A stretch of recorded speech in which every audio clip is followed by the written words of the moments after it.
Hi friends, தொண்டை வர கட்டிக்கிச்சு, என்னால் பேசவே முடியல.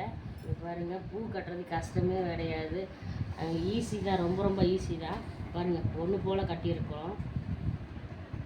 நான் கட்டுற மாதிரி அதுமாரி கட்டினீங்கன்னா ஈஸி தான். பாருங்கள், இப்படி எடுத்து வைக்கிறோமா, இப்படி எடுத்து ஒரு சுற்றி இப்படி கொஞ்சம் நவுத்துனீங்கன்னா ரொம்ப நெருங்கிக்கும்.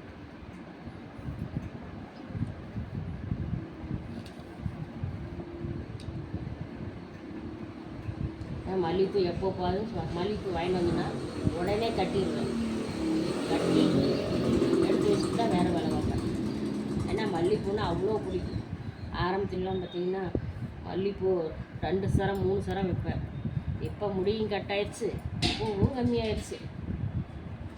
ஆனால் இருந்தாலும் அப்போ கட்டி வச்சு பழக்கத்துக்கு பூ எவ்வளோ பூவாக இருந்தாலும் டக்குன்னு கட்டி எடுத்துருவோம். அதே மாதிரி சின்ன பூவெல்லாம் ஒதுக்கி வைப்பாங்க. சின்ன பூவெல்லாம் ஒதுக்கி வைக்கக்கூடாது, பெருசு ஒன்று சின்னது ஒன்று. அதே மாதிரி கட்டினீங்கன்னா அது கலந்து போயிடும்.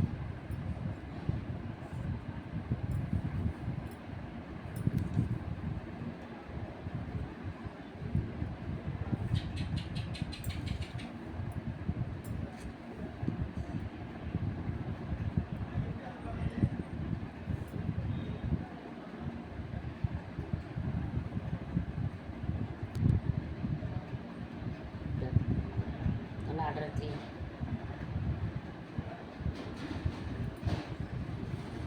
பாருங்க ஃப்ரெண்ட்ஸ், மல்லிகைப்பூ எத்தனை பேர்த்துக்கு பிடிக்குன்னு கமாண்டில் சொல்லுங்கள். பிடிச்சிருந்தா லைக் பண்ணுங்கள். எனக்கு ரொம்ப ரொம்ப பிடிக்கும். மல்லிகைப்பூ கொடுத்துட்டானா கட்டிக்கிட்டே இருப்பேன்.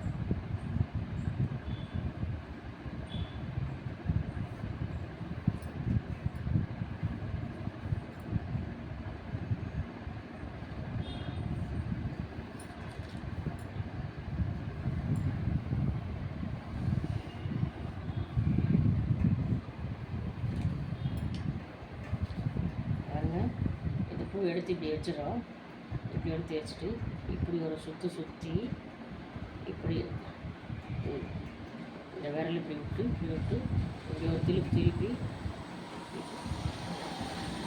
அவ்வளோதான். இந்த பூ மேலே இந்த நூல் மேலே இப்படி வைக்கிறோம். இதை எடுத்து இப்படி வைக்கிறோம்.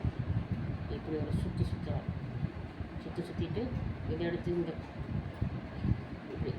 எடுத்து இப்படி திருப்பி கட்டிக்கிறோம். அவ்வளோதான். அப்படி கட்டினாலே நல்லா நெருக்கமாக வந்து ஈஸியாக பூ கட்டலாம். பூ கட்ட பெரிய வேலையாக கிடையாது. Okay bye. மல்லிகைப்பூ யாருக்கு கமெண்ட் சொல்லி எனக்கு ரொம்ப பிடிச்சிருக்கு.